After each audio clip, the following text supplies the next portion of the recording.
আগামী ২৫ ডিসেম্বর দেশে ফিরছেন বিএনপির ভারপ্রাপ্ত চেয়ারম্যান তারেক রহমান। রাতে গুলশানে ব্রিফিংয়ে কথা জানান দলটির মহাসচিব মির্জা ফখরুল ইসলাম আলমগীর। এই বিষয়ে আরও জানাতে গুলশান থেকে যোগ দিচ্ছেন সহকর্মী সাজ্জাদ হোসেন, তার সঙ্গে যুক্ত হচ্ছে এবার। সাজ্জাদ, আপনি জানাবেন যে তারেক রহমানের দেশে ফেরার বিষয়টি নিয়ে আপনি আর কি তথ্য জানতে পেরেছেন?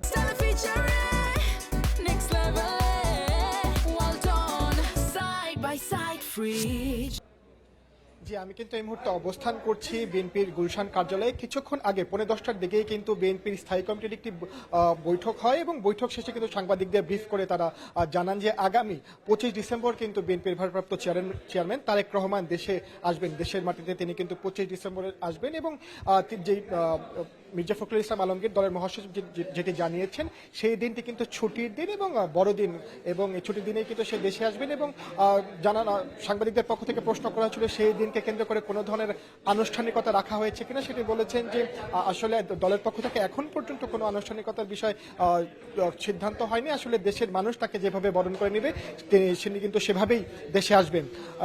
শুধু জানানো হয়েছে যে 25 তারিখ, এবং সময়টি নির্ধারিত করে কিছু বলা হয়নি, শুধু তারিখটি বিএনপির পক্ষ থেকে জানানো হয়েছে। এবং দলের সেখানে কিন্তু আজকের ব্রিফিংয়ে মির্জা ফখরুল ইসলাম সহ দলের স্থায়ী কমিটির অন্যান্য সদস্যরাও কিন্তু উপস্থিত ছিলেন। এবং আরেকটি বিষয় তারা জানিয়েছেন, আজকে এখানে কিন্তু মির্জা আব্বাসও অবস্থান করছিলেন, যিনি দলের স্থায়ী কমিটির একজন সদস্য।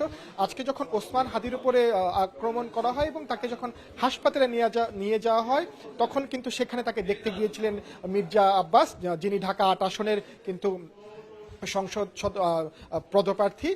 তার যখন তিনি হাসপাতাল থেকে হাদির চিকিৎসার সর্বশেষ তথ্য নিয়ে বেরিয়ে আসলেন এবং তখন তাকে লক্ষ্য করে বিভিন্ন ধরনের উস্কানিমূলক স্লোগান দেওয়া হয়। এবং এই বিষয়টিকে মাথায় রেখে মির্জা ফখরুল ইসলাম আলমগীর যেটি জানিয়েছেন, বিএনপি সন্ত্রাসবাদীতে বিশ্বাসী না, কিন্তু যদি বিএনপির উপর কোনো আঘাত আসে তারা কিন্তু এটিও মেনে নেবেন না।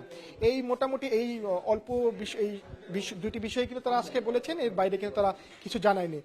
অবশেষে বহুল প্রতীক্ষিত যেই দিনটির জন্য সবাই অপেক্ষা করছিল, সাধারণ জনগণ থেকে শুরু করে দলের অন্যান্য নেতাকর্মীরা, অবশেষে সেই অবসান ঘটিয়ে কিন্তু সেই দিনটি ঘোষণা করা হলো। এবং 25 ডিসেম্বর বড়দিনেই কিন্তু তারেক রহমান বিএনপির ভারপ্রাপ্ত চেয়ারম্যান দেশে আসছেন। আপাতত এই তথ্যটাই কিন্তু আমাদের কাছে আছে। জি, ধন্যবাদ। সাজ্জাদ হোসেন জানাচ্ছিলেন গুলশান থেকে।